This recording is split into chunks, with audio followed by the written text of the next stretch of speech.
We had a little bit of a problem on YouTube. Oh, okay.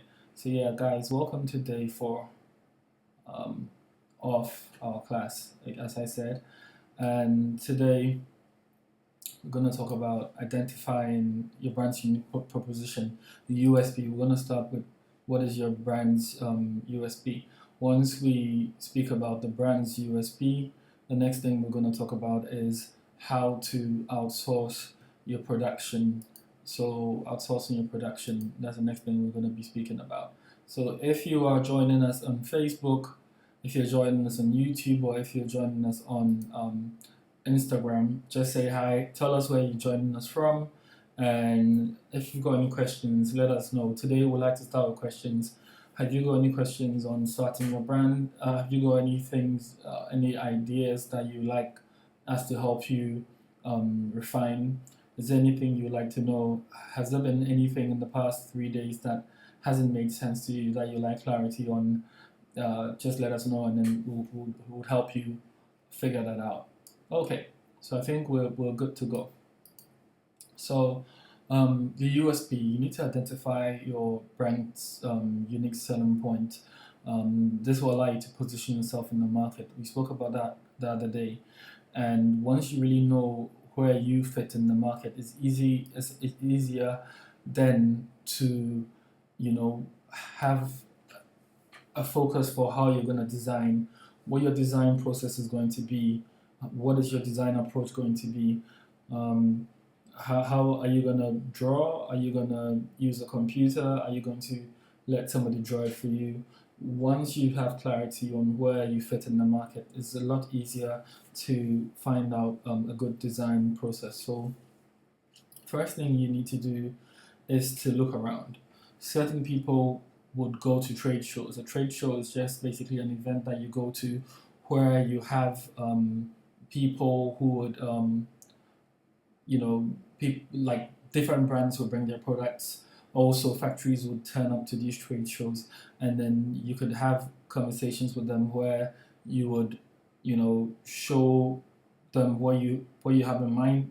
They can also help you produce the product, and other people also sell things to you like blank t-shirts or blank jackets, so that's why people would go to a trade show. So some of these trade shows that are popular, an example is the Agenda trade show or Magic trade show, which is in Vegas, or Capsule trade show. All of these are trade shows where you could either meet buyers or suppliers or factories, where you can meet them and discuss and figure out how to build your brand, right? Another place to look would be magazines. With magazines, you would get an idea of what trends are popular. It will give you clarity on how brands are advertising.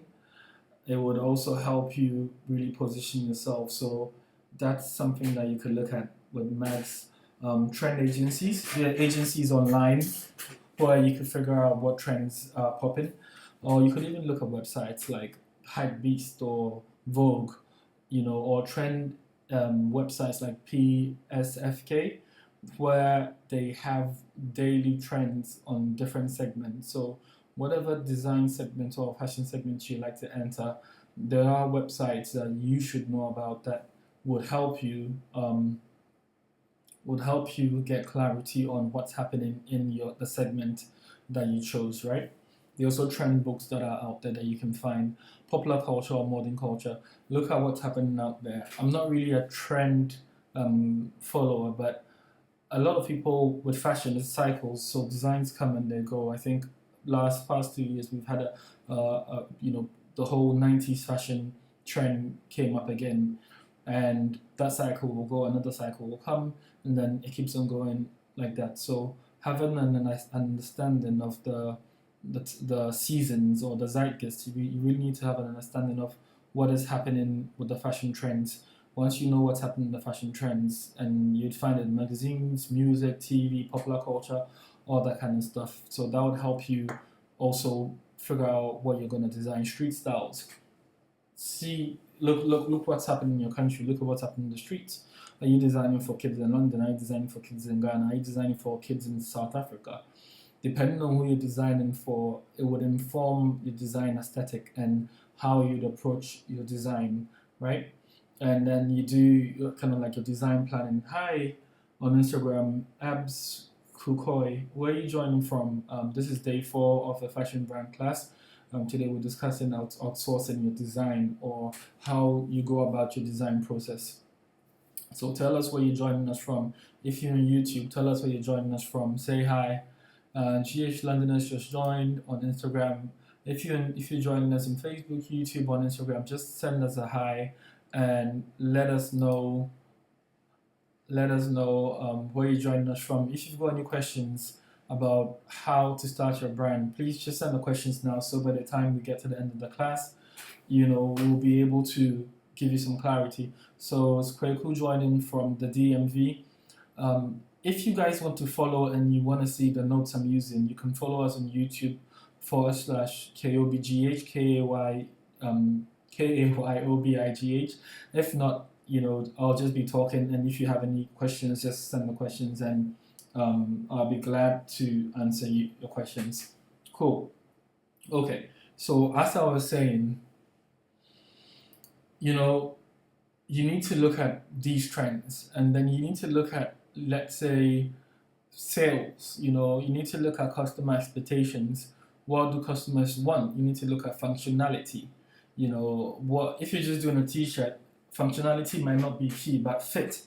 What kind of fit? Are you designing for Americans who might want a bigger fit? Are you designing for people in the UK who want a tighter fit? Are you designing for Chinese people who are quite small? So you need to really think about the fit, and the fit does make a difference. People will tell you that they would wear a particular brand simply because the fit is fantastic, and so don't underestimate fit cut.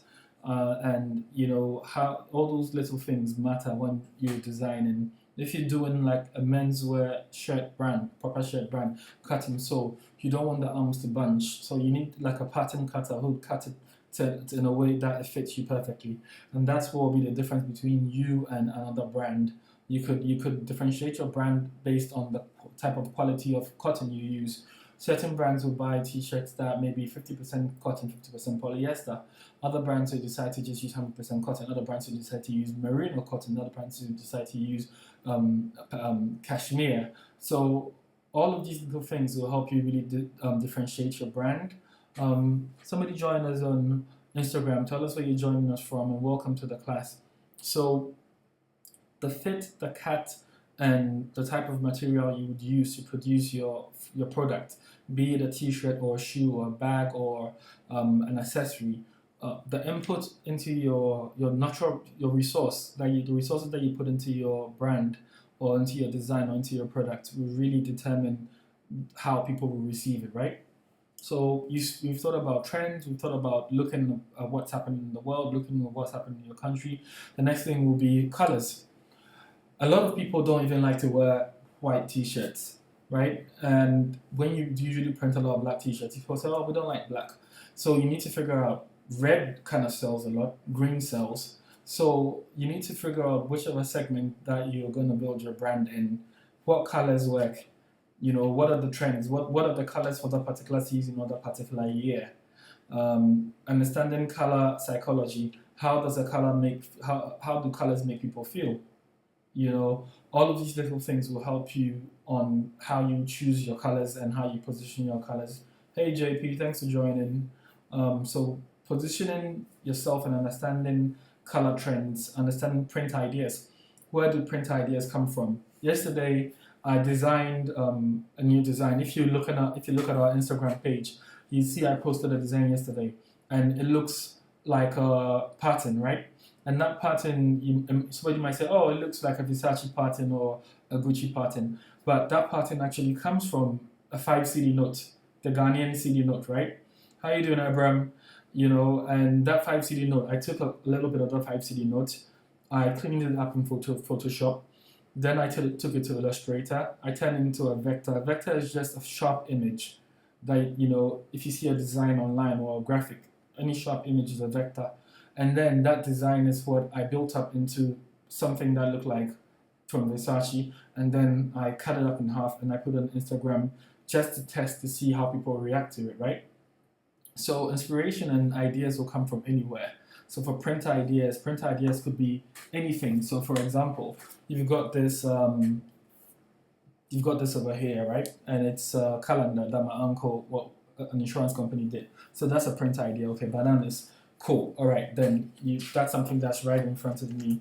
And then just anything at all. You could take a dollar note, take a little segment. That's an idea. You could have a cup. This cup is the South African cup, right? That's a print idea. I could look at this and create a whole T-shirt from this. This piece of sculpture, mini sculpture, is something I bought in Spain. It's a replica of one of the buildings from Gaudi. Gaudi is a Spanish artist, designer, architect, right? I could take this and take a little component of it and create an idea from that. So don't limit yourself to little things, or don't limit yourself to where ideas come from. Ideas can come from anywhere. I could take this little thing here and then look at the pattern on it and say, okay, this pattern could be something I could turn into a print. So it's not easy, but it's easy because you just need to be able to open your eyes and really see what's around you. And nature is one of the best teachers. Nature has the best patterns and the best design ideas. And designers like Paul Smith are really, really good at stealing like an artist. There's a book that I have lying somewhere here called How to Steal Like an Artist. And I would recommend everyone to buy that book. It's quite a simple book to read, and it really helps you get an understanding of how to transform ideas, how to take bits of ideas and put your magic sauce on it, and then create something really exciting and interesting. Cool. So if you guys have got any questions, do send us a question. If you've got any questions, do send us your questions. So I think I got some. Did I get some requests? Oh, there's some requests to go live. Oh, okay. So how does that work? Somebody on Instagram wants to go live. So yeah, he can go. You can join and give us his questions. That's cool. All right. So shapes and overall design ideas. Shapes and design ideas can come from anywhere. They could. Who's joining us on Instagram? Okay. And then trims and details. Buttons, zips. What can, if you're doing cut and sew, you're doing ladies fashion, ladies dresses. What patterns and trimmings do you want to look at? Sourcing leads and times a minimum. So you have an idea of the design you want to do. You have an idea of what it looks like in your head. Now you need to contact factories where you could probably buy a t-shirt. If you're in the UK, you've got brands like Continental Clothing. They have really excellent t-shirts. When I first started, hey Kwame, how you doing? When I first started KOB, I used to use Continental t-shirts. They were a bit expensive, but the quality was amazing. You could contact other companies anywhere in Ghana, the UK. You could even go to the main companies like Fruit of the Loom or Anvil or Gildan, but every brand has different quality, and so you need to find out what kind of quality you're looking for the t-shirt or the material or the linen or the cotton that you're looking for, right? And someone is saying on Instagram, love the idea of getting ideas from things around. Yeah, the design ideas everywhere.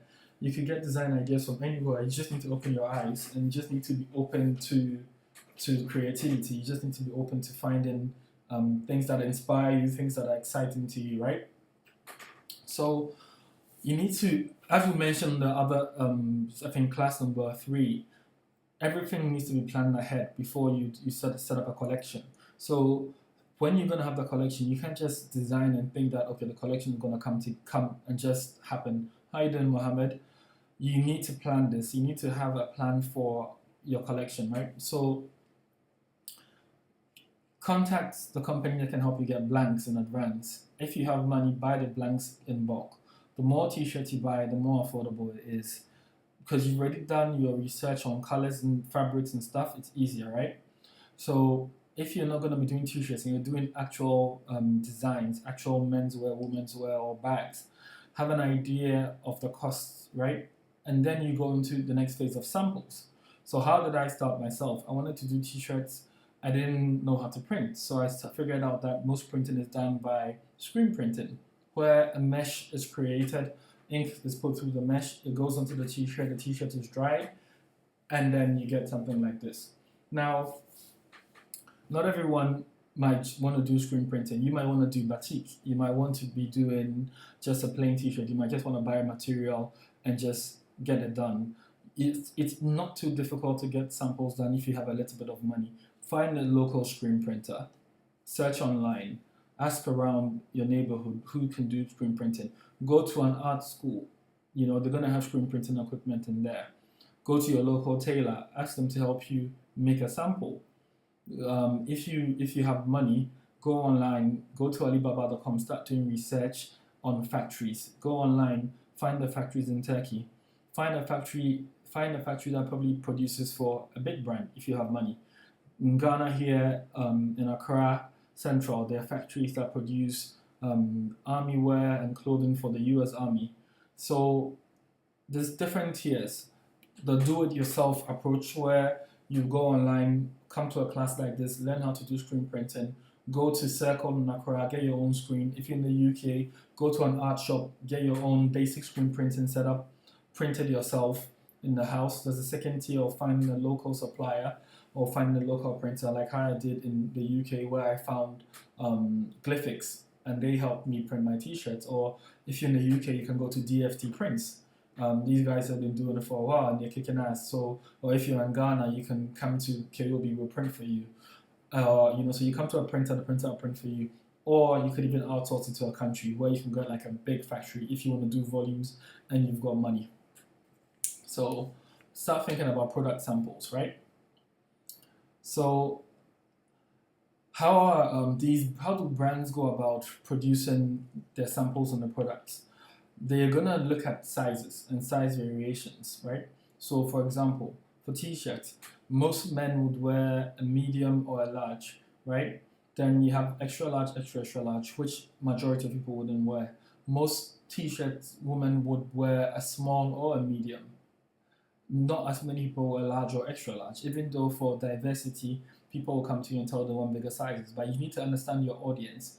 We mentioned on day 2 about understanding your audience and doing your market research and finding out what these people buy. And if you do that, you have clarity on the sizes that you should stock. Because if you decide to stock every single size, it's not going to work. No long things. Thanks for joining our class. We're talking about how to outsource your production.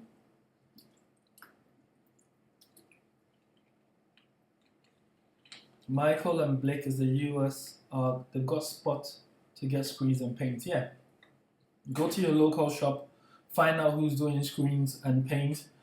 With screen printing, most of the stuff you find in shops is water-based ink, which kind of dries. It doesn't give you a glossy feel like this. This ink here is called plastisol. Plastisol is basically ink that has rubber in it. That's why it's stretchy. That's why when you pull it doesn't tear. And it doesn't rip simply because we dried at 96 degrees and above, right? If it's not dried at 96 degrees and above and you wash it, it's going to crack and break.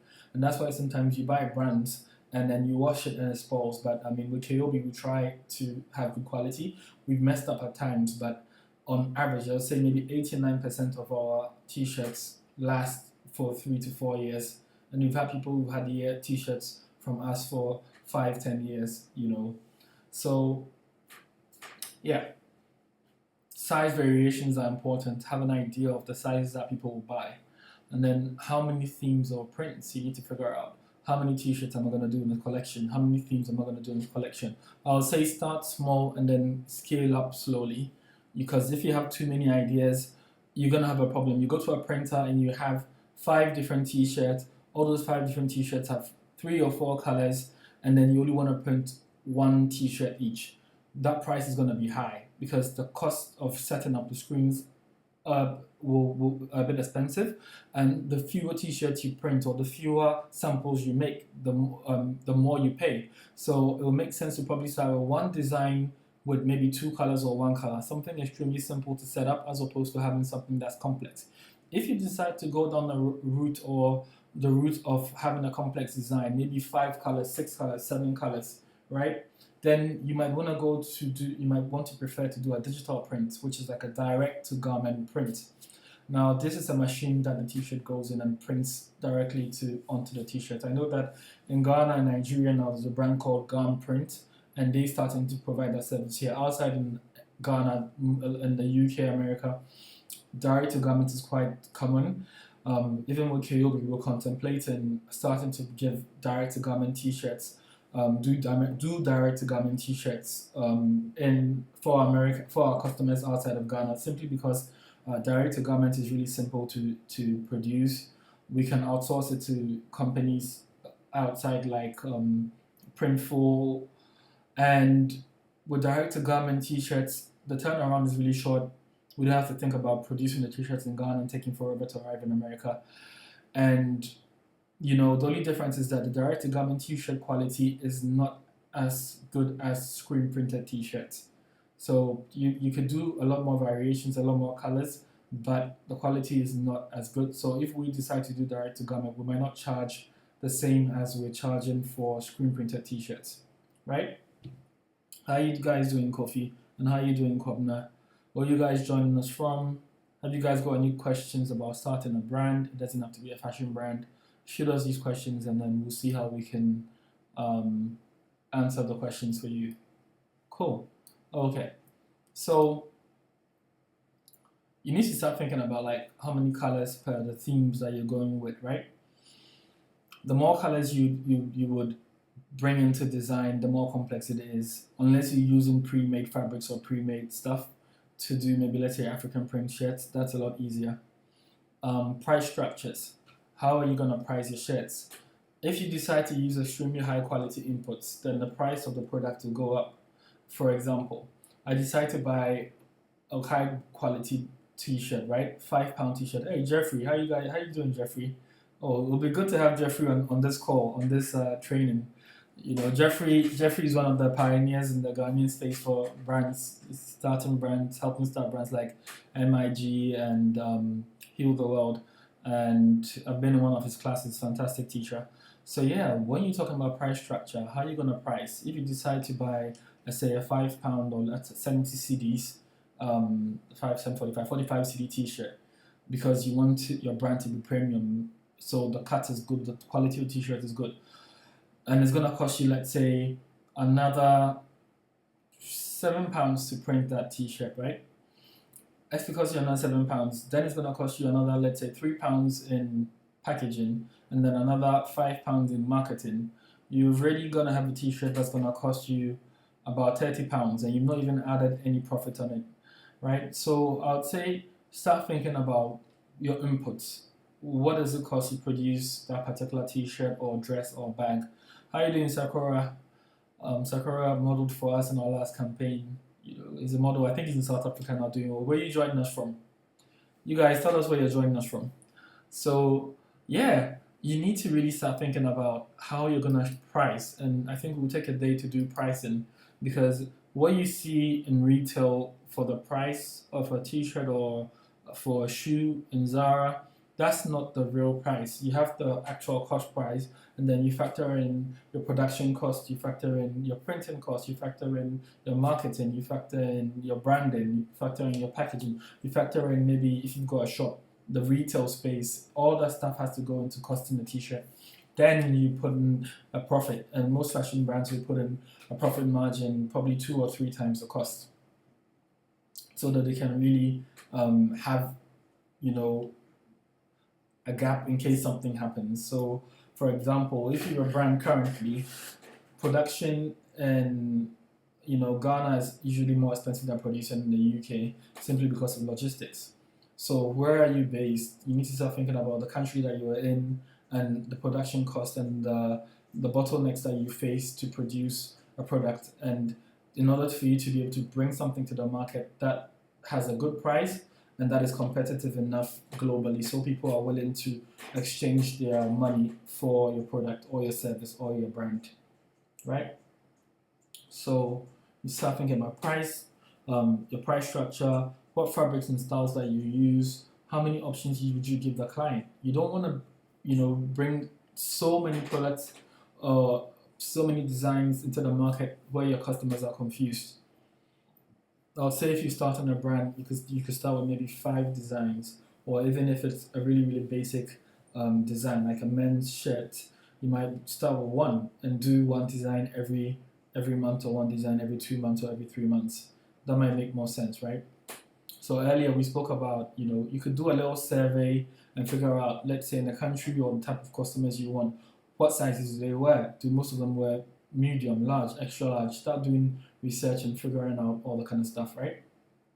So are you gonna design in-house or are you gonna outsource? With myself, I design in-house simply because I had to force myself how to learn how to design on Photoshop and Illustrator. And I would say start today. Go on YouTube, search how to design t-shirts, search how to design menswear, search how to design women's clothing, right? You'd find simple tutorials on how to do this. The easiest thing you could do is to take a piece of paper and start learning how to draw, right? Go on YouTube, learn how to use Illustrator, learn how to use Photoshop. If you can't do that, the next step would be to outsource your design process. Now, how do you find a design? Now you've got websites like Fiverr. You've got websites that you could go to and find a graphic designer. You could look locally and find somebody who you like, somebody whose design aesthetic you like, and then ask them to design for you at a price point that is good. If you feel it's going to be too expensive for you, then why not go to a university or a college and then find a young person who is doing graphic design or is doing creative arts, and then pay them a little bit of money to design the ideas for you. But you need to learn how to communicate the ideas onto paper, and then the person can translate that idea from your mind into something visible or something that is, useful. Cool. I hope this has been helpful to you. If you've got any questions, please send the questions and then I'll be glad to answer, right? So you need to create a design brief. And what is a design brief? A design brief is simply five, it could be a 5-line or even 1-line idea as to what you want the person to design. So an example would be, I would love you to design a t-shirt for me. I want a t-shirt to be bold. I want it to have gold. I want it to be able to show a lot of opulence, and I want it to have African imagery. Plus, I want the design to be all over the shirt. So you would put down the ideas that you have for your design and put it on paper, and then the graphic designer will help you translate that into something visible, right? Like a visual representation of your ideas. So once you've done that, you need to create a sample, and the sample is just the first product that you would create so that you can see how well it looks.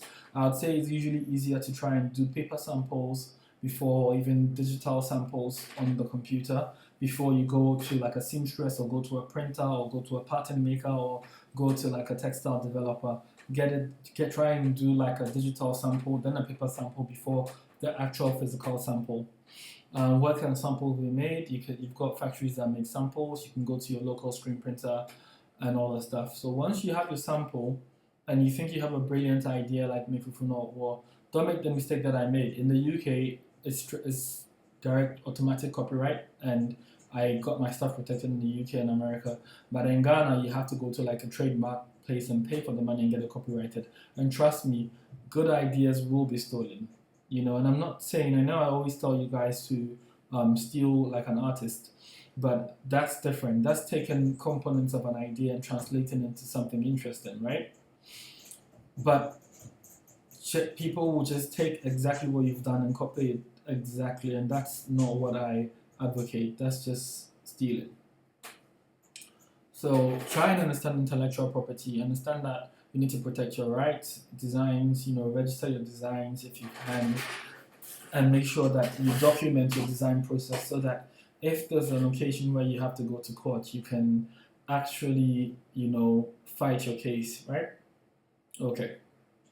So if you follow me on YouTube, you can just open the training document that I share with you, and then you can read it and follow. Okay. So, any questions? Who's still online? Who's still joining us on Facebook, YouTube, Instagram? Plagiarism. No, plagiarism is not cool. Plagiarism is not cool. We've had our stuff stolen quite a few times, and it's very frustrating. If you ever go to the art center in Ghana, there's a guy who's copied this T-shirt exactly like it, using really crappy T-shirt quality. And I would say don't. Our stream. Don't. I'm just changing our stream on. I would say don't buy fakes. Don't buy fakes from these guys. Try and buy from the original brands, because once you buy from original brands and you don't buy fakes, you support us. As opposed to buying fakes and you don't know what you're buying, you don't know how good it is. Steffi Ring, somebody join the class. So tell us where you joined the class from, and if have you got any questions about how to start a brand or how to work with a brand. So if you've got any questions, do let us know. Our video got a bit choppy on YouTube. Sorry, I just needed to change the video on YouTube. So yeah, so plagiarism is not cool. Send us your questions. If you've got any questions, I'm here to help you. This is a free class. If I was charging for this class, trust me, it will cost way more than what it's costing here. This is costing free, and I hope I'm giving you guys some value, so that by the end of the quarantine, you've actually started something. By the end of quarantine, you've actually started your brand. You've actually started designing. You're actually bringing something to the world. You're actually bringing an idea to the world, something that people would find useful. I just want to check our stream on. Just want to make sure that our stream on YouTube is working. Okay, it seems like our stream on YouTube has paused, so I'm just going to fix that. Okay, I think we're having some battery challenges. Just give me a second. Yeah, I'm just gonna change the battery on YouTube. So whilst it's been done, if you've got any questions, do send us. Even if you're watching a playback of this class and you've got questions, you can send the questions of the playback of the question. If you've got any questions, just email them to me at info@kobclothing.com. That's info@kaybiclothing.com. Or if you don't have, or you could even just send a message to me on Instagram or on Facebook, and we'll be glad to, help you with answering the questions, right? Cool. Okay. So Jake just joined on Instagram. Who's with us on YouTube and who's with us on Facebook? Okay. I think we're almost back. We're back again. Anyway, we know what I'm singing, and you know how I was talking earlier about where do ideas come from. Now Kushika joined. Where are you joining us from? We're talking about where do ideas come from, and even with music can really inspire ideas. Like if you've got an idea you want to bring to life, music is a good inspiration for bringing your ideas to life. Yeah. Okay. So protect your brand, right? Create like a way of protecting yourself. In the UK and America, if you design something, you can if some people will tell you, put a copy of the design into an envelope and then post it to yourself so that it gets stamped, so that you can use that as proof once you go to court. That's one way where they do it. Other places, there are agencies that can help you protect your copyright and your ideas. You could use them. Timestamp data files. So you've got data files on your computer, get it timestamped. Timestamp photographs. Document as much of your design process as possible. Keep original copies of ideas. Keep your hand-drawn ideas, and that way you would be able to protect yourself. And last but not least, get yourself some trademarks. Sign confidentiality agreements with people who help you design. If you outsource your design to a graphic designer, make sure that you sign it that you own the rights to the design, right? For example, when you go and use photographers, technically they kind of own the images, But if you have a good contract with them, it's clear that you actually own the images and the rights. So protect yourself. It costs more. It costs more to have to fix a problem of copyright infringement as opposed to protecting yourself from the beginning. It costs less to protect yourself from the beginning, and that's why brands like big brands would spend so much money to fight. For example, you decide to go produce a product or a service in China. Chinese copyright laws favor Chinese, and they're not the best copyright laws. That's why they can copy brands like Apple and all these brands, and they take them to court, but they never win. So think about where you're taking maybe your samples or where you're getting your samples or your designs made, because that could also influence your fight for your product or your copyright, all that kind of stuff. It can influence it. Questions, questions, questions. I love questions. Social media. So if you're following up online, there's a confidentiality agreement sample. You can even Google it, find a confidentiality agreement, right? So you figured out how to make a sample, and maybe the sample is a good sample. You love the sample, and you decide to go into producing on scale. You already know your sizes and all that kind of stuff. The next thing is that now you have to transform from being a designer or a creative person or a visionary into a marketer, and you'd have to market this brand. Without marketing and without getting yourself in front of people, be it through TV, traditional media, radio, social media, without marketing, your brand will die. It's impossible for you to have a fashion brand without learning how to market or learning how to push your brand out there. You need to learn how to market. You need to learn how to sell your brand. Otherwise, your brand will die. Cool. Okay. So the whole idea is attracting new. Oh, Afroganalism, Bossman, thanks for joining. The whole idea is attracting new customers, maintaining your old customers, and giving them a good experience, right? So a lot of people are using social media to attract new customers, but I would say that the cost of attracting new customers on social media keeps on getting more and more expensive, simply because Instagram and Facebook are pay-to-play platforms. WhatsApp can give you quite a good audience without spending too much money. And traditional face-to-face, like ensuring your brand turns up at events or markets and stuff, probably is the easiest way to really grow your audience or find customers, right? And oh bro, I forgot. Afroganalism is getting some funds. So keeping customers, finding customers, understanding your customer, all these things are important. It costs more to find new customers than to maintain your current customers, right? And so figure out how your customer experience is going to help you keep your customers. Understanding your customers. What is your marketing mix going to be? Are you going to focus on pricing? Are you going to focus on gimmicks? Are you going to focus on offers? Are you going to focus on sales? Are you going to focus on just being a premium brand that doesn't reduce the brand? Because people think that when things are expensive, people don't buy. Actually, a lot of people actually buy things because you're expensive. A lot of people buy things because you're exclusive. Why do most slave queens or most people want to have an iPhone as opposed to a Samsung? It's a status symbol. People want to have an iPhone because they feel like it says something about them. They feel like it's something that connects to them. People want to wear a particular brand simply because it lets people know that I am with Group A. It lets them know that people like me do things like this, like how Steph Gooden says. People like me do things like this. People like me wear brands like this. So learning how to position your brand so that it will attract the right people, that's a really important thing that you need to start thinking about, right? Okay, so you can do the 4 P's of marketing, which I think have changed over time, but it's still a good foundation. Your product, your price, the place, the promotion, understanding what your product is, who wants your product, how to position it, your pricing, so that your pricing can give you profit but still can bring pleasure to your clients. Promotion, where are you going to put this product so that it's visible? And yeah, all these things are important. Are you going to spend money on advertising? Are you going to do public relations? For example, I'm doing these classes for free.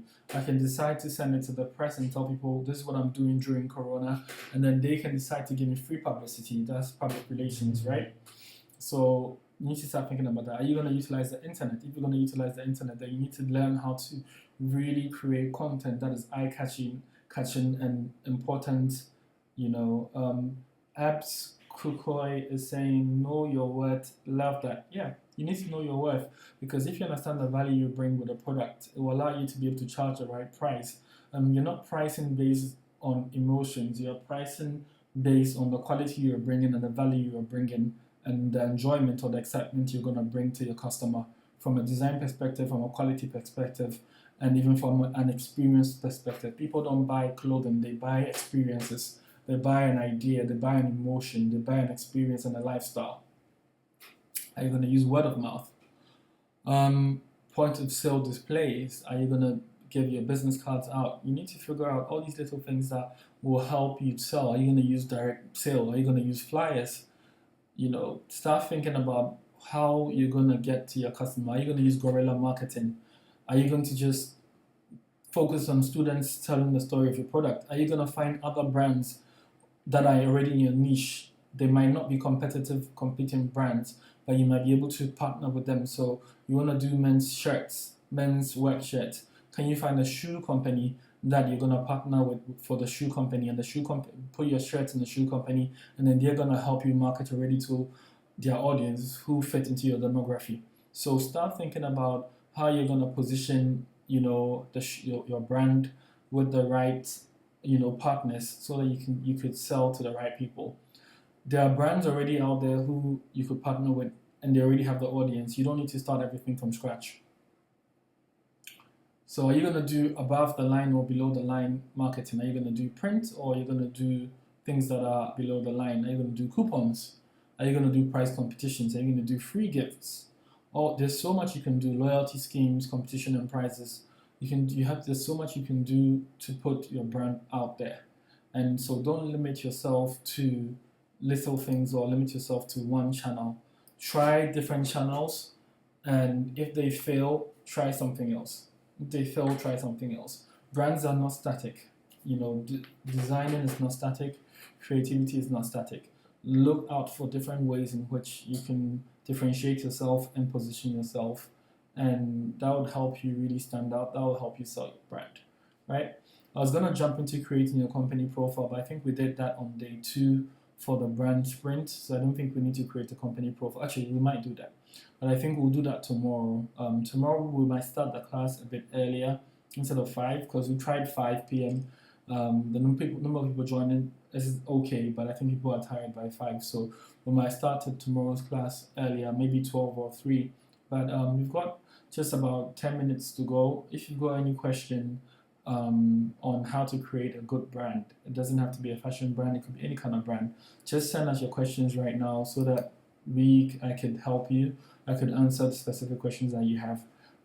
So let's spend the next 5 minutes answering questions. If you've got any question, do let me know, and I would be glad to answer that question for you. Cool. Any questions? Anyone got questions? Anyone on Instagram got any questions? Instagram questions. But I really appreciate you guys joining the class, and this is very encouraging. We've had people watching every single day. If you missed the last class, go to our YouTube, www.youtube.com/KayobigH, KAYOBIGH. We've got all the classes over there, and the classes on YouTube comes with the course documents. If you would like me to send you where to download the course documents, just send me a message and I'll send you the course documents. But if you go on YouTube, you'll be able to follow the class. So Abs Kukoi, you could go on YouTube and follow the first 3 classes so you can understand what I'm teaching. So yeah, guys, questions? Any more questions before we end the live today?